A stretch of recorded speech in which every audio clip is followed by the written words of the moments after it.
प्रतीक दिल्ली में joint family के साथ रहता था, लेकिन जॉब की वजह से अपनी माँ के साथ दूसरे शहर में शिफ्ट हो जाता है, जहाँ उसकी प्रीति के साथ लव मैरिज हो जाती है, जिस पर बहू को नापसंद करते हुए उसकी माँ पूरा समय प्रीति को परेशान करने के तरीके निकालती रहती है।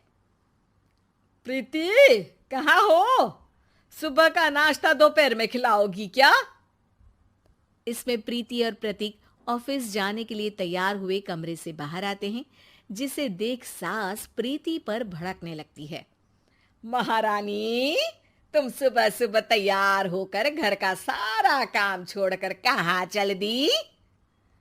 जी वो ऑफिस। हैं? तुम ऑफिस जाओगी तो घर में जो सफाई, नाश्ता, खाने का काम है वो क्या मैं करूंगी? माँ, मैंने उससे वादा किया था कि वो जॉब कंटिन्यू कर सकती है। अरे वाह जी वाह, दोनों आपस में सलाह कर फैसले ले लिए। मैं क्या यहाँ बेवकूफ बैठी हूँ? मुझसे पूछना किसी ने जरूरी नहीं समझा? मम्मी, आप फिक्र ना करें, मैं आज ही रेजिग्नेशन दे दूंगी। प्रीति ऑफिस के लिए चली जाती है और अगले दिन से जॉब छोड़ घर के कामों में लग जाती है, लेकिन साथ ही उदास भी रहने लगती है, जिसे देख प्रतीक को अच्छा नहीं लगता। मुझे पता है तुम्हें अपनी जॉब कितनी पसंद थी। आई एम सॉरी प्रीति। अरे कुछ नहीं होता, बस मम्मी खुश रहनी चाहिए। अब प्रीति अपनी सास को खुश करने और उनका दिल जीतने की जी तोड़ कोशिश करती रहती है, पर सास कभी उससे सीधे मुंह बात तक नहीं करती। इसी तरह दिन बीतने लगते हैं। एक शाम प्रतीक ऑफिस से परेशान घर वापस आता है। माँ, चाची का फोन आया था। दादी की तबीयत बहुत खराब है, हमें दिल्ली जाना होगा। पति की बात सुन प्रीति तो पैकिंग शुरू भी कर देती है, पर माँ वहीं बूत बनी खड़ी रह जाती है। लगता है मम्मी अपनी सास से बहुत प्यार करती हैं, तभी उनके बीमार होने की खबर सुन शॉक में आ गई।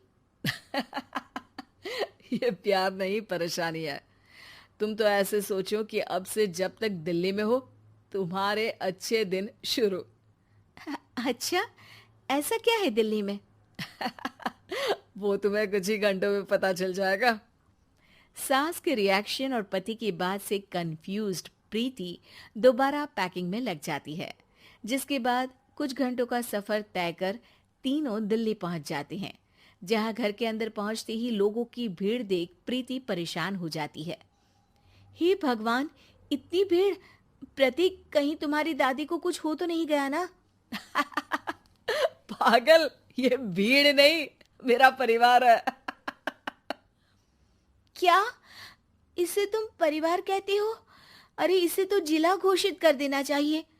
तुम्हारा परिवार का तो अपना पर्सनल बिग बॉस बन सकता है। हैरान परेशान प्रीति परिवार वाले सदमे से बाहर निकली भी नहीं होती कि सिर पर पल्ला रखे शांत तरीके से सबके साथ बात करते हुए अपनी सास को देख उसे दूसरा सदमा लग जाता है। हाय राम, ये मम्मी का ऐसा भी कोई रूप है? ये तो मुझे पता ही नहीं था। ये तुम्हारी सास का ससुराल है। तभी प्रतीक की बहन बोल पड़ती है, यहाँ आपको ऐसी ऐसी चीजें देखने मिलेंगी जो सपने में भी सोची नहीं होंगी।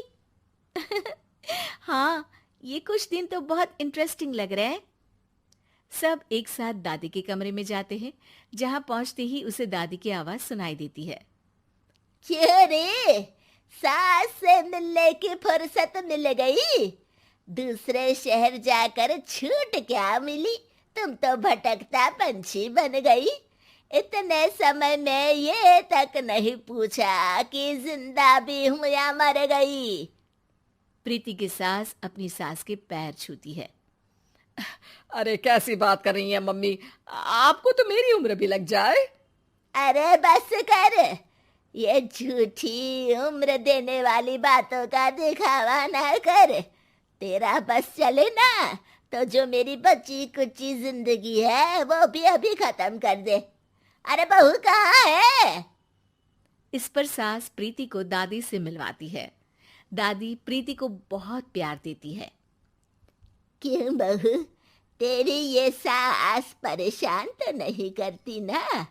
अगर करती है तो अभी बता दे, मैं इसकी क्लास लगा दूंगी। अरे कैसी बात कर रही है माँ जी, भला मैं क्यों किसी को परेशान करूंगी। प्रीति अपनी सास का ये रूप एंजॉय कर ही रही होती है कि तभी चाची वहां आकर प्रीति को अपने साथ ले जाती है। सास की क्लास लगते देख जो खुशी मिल रही थी वो तुम्हारे चेहरे से साफ पता चल रही थी, इसीलिए ले आई, क्योंकि अगर उन्हें पता चल जाता तो तुम्हारी खैर नहीं थी। थैंक यू चाची जी। चाची और प्रीति घर में झूले पर बैठी बात कर ही रही होती है कि उसकी सास भी वहां आ जाती है। मतलब यहाँ सारा काम मैं करूं और तुम बैठी हंसी ठिठोली करो? अरे चलो जाओ खाना बनाओ।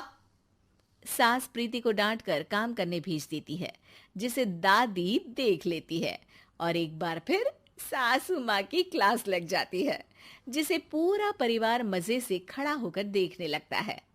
क्यों रे, मैंने तुझे काम बोला और तू उस बच्ची को परेशान कर रही है।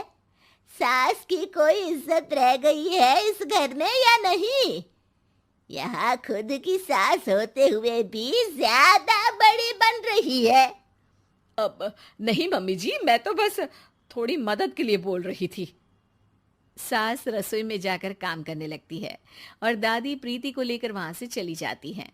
इसी तरह एक हफ्ता बीत जाता है, जिसमें दादी अपनी बहू को डर, इज्जत और प्यार का फर्क समझाती रहती है और प्रीति उसका मजा लेती है। वापस जाते हुए दादी प्रीति और उसकी सास दोनों को अपने पास बुलाती है। मेरी बहू जिद्दी और अड़ियल है, इसलिए उससे हमेशा सही काम करवाने के लिए मुझे सख्ती करनी पड़ती है। लेकिन तुम्हारी बहू अच्छी है, तेरी खुशी के लिए वो अपनी जॉब और सपने भी छोड़कर घर में बैठी है। अपनी बहू के साथ प्यार से रहो। और प्रीति, अगर अभी भी तुम्हारी सास परेशान करे ना, तो फिर तुम्हें पता चल ही गया है कि शिकायत कहाँ करनी है। जी, अपनी सास की ससुराल में उनकी सासू माँ के पास।